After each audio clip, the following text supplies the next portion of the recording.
Hi everyone, in front of me I've got Black Shark Pad 7 and let me share with you how to change the system language on this device.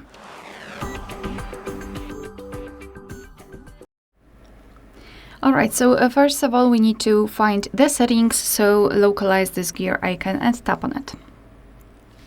Now in this left section we need to scroll all the way down and find system, so the three dots icon. It should be also the second option from the bottom. Just tap on it. Now we need to tap on the first option, which is languages, and tap on the first option again, system languages. So now just tap on the plus icon, and here we've been transferred to the full list of available languages from which we can choose. So all you need to do is to find your language and tap on it, and choose the region.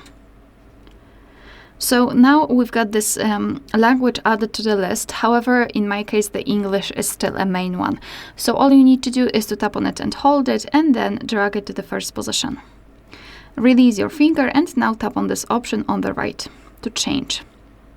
And as you can see, the language has been immediately set, and from now on the whole system will be displayed in the chosen language. Let me do it again. Tap on it and hold it and drag it to the first position. Tap on this option on the right, and we've got English applied. If you wish to remove the languages from this list, just tap on the three dots icon in the right upper corner and tap on remove. Mark the language and tap on the trash bin icon in the right upper corner again and tap on remove. And here we've got only one language applied. Alright, so that will be all. Thank you so much for watching. Please hit the subscribe button and leave the thumbs up.